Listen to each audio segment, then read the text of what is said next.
નમસ્કાર વિદ્યાર્થી મિત્રો, હું શૈલેષ દર્શાણીયાનું હાર્દિક સ્વાગત કરું છું.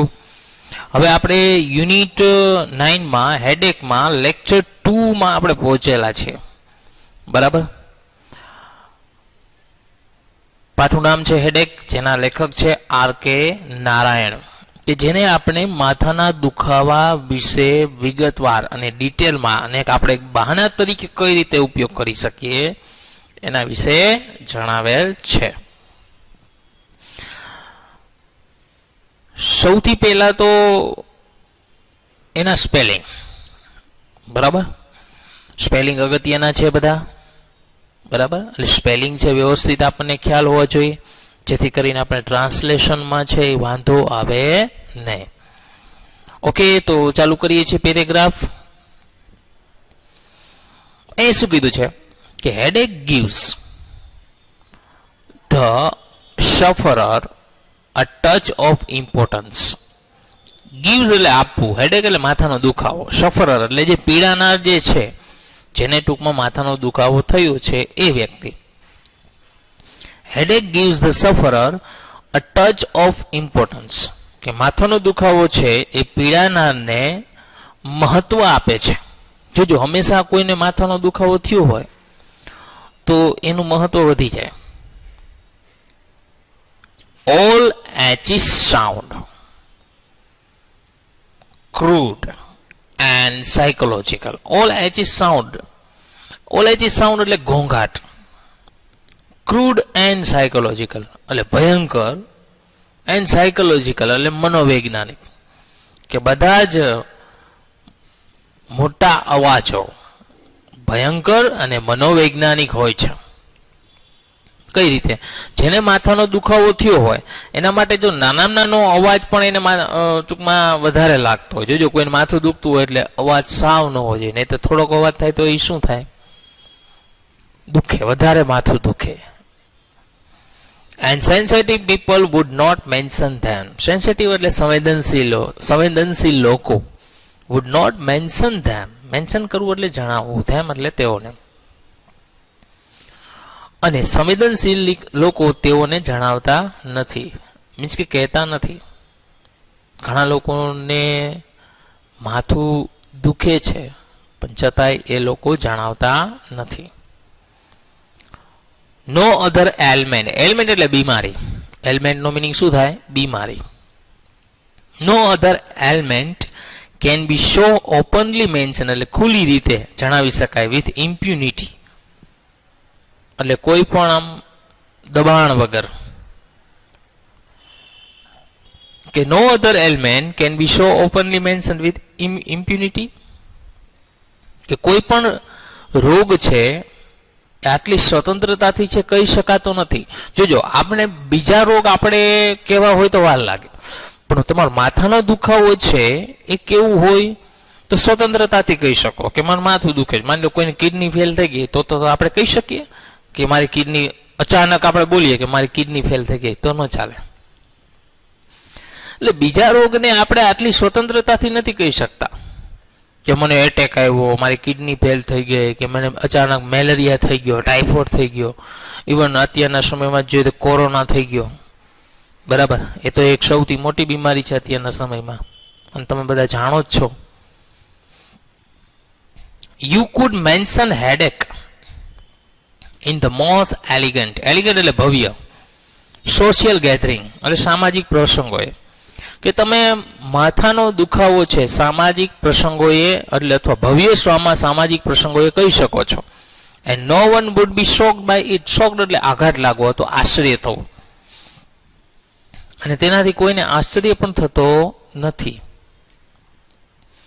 the only expression which is superior to headache is disposition, કે માત્ર એક્સપ્રેશન એટલે હાવભાવ, which is superior એટલે મહત્વના છે, to headache is indisposition, કે તેના હાવભાવથી માથાના દુખાવાને. ઇન્ડિસ્પોઝિશન નો મિનિંગ થાય સામાન્ય રોગ, કે તેના હાવભાવથી તેને સામાન્ય રોગ છે કહેવામાં આવે છે. જો માથાનો દુખાવો કોઈ ભયંકર રોગ નથી, સામાન્ય રોગ, અસ્વાસ્થ્યની સ્થિતિ ઠીક ન હોય એવું.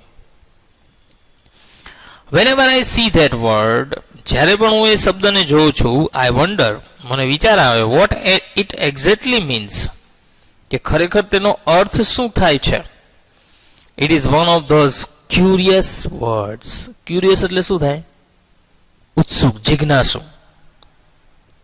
તે એક જિજ્ઞાસુ શબ્દ છે, એવો શબ્દ કે જેને આપણે જાણવા માટે ઉત્સુકતા હોય, એને ક્યુરિયસ વર્ડ્સ કહેવાય. કે આ શબ્દ છે શું. Which do not necessarily means the opposite without in. કે એવું જરૂરી નથી કે in વગર વિરુદ્ધાર્થી હોય. બરાબર. which do not necessarily mean, કે એવું જરૂરી નથી કે જેનો means opposite without in, કે in વગર વિરુદ્ધાર્થી થતો હોય. મીન્સ કે ઘણા એવા શબ્દો હોય છે જેની આગળ તમે in લગાડી દો તો એનો ઓપોઝિટ થઈ જાય, એનું વિરોધી થઈ જાય. જો તમને કાઉન્સમાં આપ્યું છે like inanity which has not anity, કે inanity નો મિનિંગ થાય મૂર્ખતા, which has no anity, કે જેનો વિરોધાર્થી એનિટી નથી. એમ એટલે એવું જરૂરી નથી કે તમે એમાં ઇન કાઢી નાખો તો એનો વિરુદ્ધાર્થી થઈ જાય. એમ ડિસ્પોઝિશન અને ઇનડિસ્પોઝિશન એ એકબીજાના વિરોધી નથી. આગળ આવશે એ જોશું. યુ કેન નોટ સે, તમે એવું ન કહી શકો કે owing two disposition,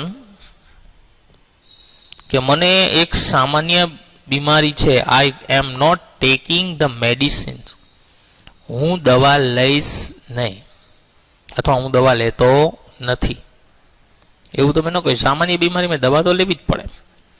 various you can say, જ્યારે તમે એવું કહી શકશો, owing two ઇનડિસ્પોઝિશન I call in the doctor, કે મને સામાન્ય બીમારી છે, મેં ડોક્ટરને બોલાવ્યા છે, એવું તમે કહી શકો.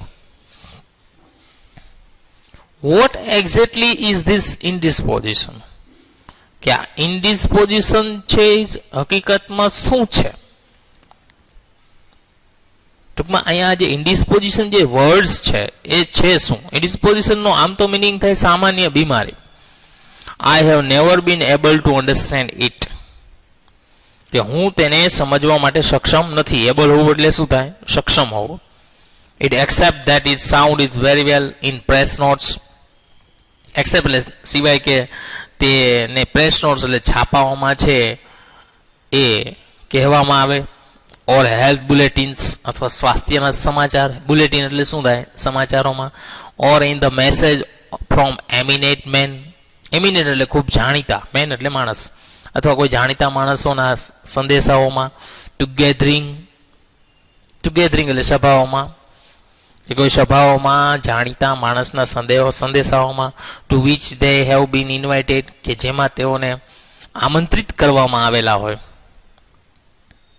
જો એવા કોઈ મહાન વ્યક્તિ કોઈ બોલે તો સમજી શકાય, અથવા છાપાઓમાં આવે, સ્વાસ્થ્યના સમાચારોમાં આવે તો સમજીએ. બરાબર. પણ આજ સુધી કંઈ છાપાઓમાં કે કોઈ મહાન વ્યક્તિ બોલ્યું નથી. Indisposition can not be generally be said by the person. કે ઇનડિસ્પોઝિશન છે સામાન્ય રીતે સીધી રીતે વ્યક્તિ દ્વારા બોલી શકાતો નથી. ડાયરેક્ટલી એપ્લિકેટેડ એટલે કે જે વ્યથિત હોય એવો વ્યક્તિ છે બોલી શકતો નથી. It does not sound very well or anyone to write directly. તેને કહેવું અથવા તેને લખવું, સીધી રીતે લખી શકાતું નથી. એમ ટૂંકમાં ઇનડિસ્પોઝિશનની વ્યાખ્યા શું છે એ હજી ખબર નથી. સામાન્ય બીમારી છે શું? સામાન્ય બીમારીમાં જો આપણે માથાનો દુખાવો આવે, શરદી આવે, ઉધરસ આવે, એ બધી સામાન્ય બીમારીઓ કહેવાય. ઓવિંગ ટુ ઇનડિસ્પોઝિશન, કે સામાન્ય બીમારી હોવાને લીધે I am not attending your meeting, હું તમારી મીટિંગમાં હાજરી આપવાનો નથી. It sound unconvincing. અનકન્વિન્સિંગ નો મિનિંગ થાય સ્વીકાર્ય, અસ્વીકાર્ય. તે વાત સ્વીકાર્ય નથી. કોઈ એમ કે મને સામાન્ય બીમારી છે, હું નહીં આવી શકું, તો કોઈ ન માને. It sound better in the third person, તે ત્રીજી વ્યક્તિ માટે યોગ્ય છે. મીન્સ કે જે ત્રીજી વ્યક્તિ હોય એ સમજી શકે. માની લો કોઈ ઓફિસમાં કોઈ કામ કરતો હોય, એ વ્યક્તિ એમ કે મને સામાન્ય બીમારી છે, તો સામે બોસ જે હોય એ ન માને, એને એમ કે આને રજા રાખવી છે, તો ત્રીજી વ્યક્તિ સમજી શકે. It implies no meaning the અર્થ. ઇટ implies that, એનો અર્થ છે the gentleman is an eminent one, કે શ્રીમાન છે ખૂબ જ જાણીતા છે. એમિનેટ એટલે શું થાય? જાણીતા. has secretary or deputy, જેના સચિવ, સેક્રેટરી એટલે શું થાય? સચિવ. ડેપ્યુટી એટલે નાયબ, કે જેના સચિવ અથવા નાયબ. who can speak for him, જે તેના માટે કહી શકે છે અથવા બોલી શકે છે. મોટા વ્યક્તિ હોય તો એમાં એ તો એના સેક્રેટરી અથવા તો એના જે નાયબ હોય એ જ બોલી શકતા હોય કે મને સાહેબને માથું દુખે છે એટલે આજ મિટિંગમાં નહીં રહ્યા, એ તો જનરલી બોલી નાખે. પણ કોઈ કર્મચારી હોય એ વ્યક્તિ ન બોલી શકે. બરાબર? માથું દુખે છે, જો ઘણા એવું હોય કે ઘણી વખત એવું થાય માથું દુખે છે તો આવી શકતા હોય, ઘણાને માથું દુખે જ ન આવતા હોય. બરાબર? ઘણા વિદ્યાર્થીઓ એવું કહેતા હોય કે માથું દુખે સાહેબ રજા જોઈએ, તો શિક્ષક એમ કહે કે માથું દુખે એમાં શું રજા જોઈએ, બેન્ચીસ ઉપર માથું રાખીને સુઈ જાય. અથવા તો ઘણા શિક્ષકો વાંધો નહીં માથું દુખે છે, ભણવામાં પ્રોબ્લેમ થાય. બરાબર? એટલે આમ આ વસ્તુને કઈ રીતે હેન્ડલ કરવી, કઈ રીતે છે એની વ્યાખ્યા કરવી એ અઘરી છે. બરાબર? આગળના પેરેગ્રાફમાં જોશું નેક્સ્ટ લેક્ચરમાં. બરાબર? અત્યારે તો અહીંયા સુધી રાખીએ.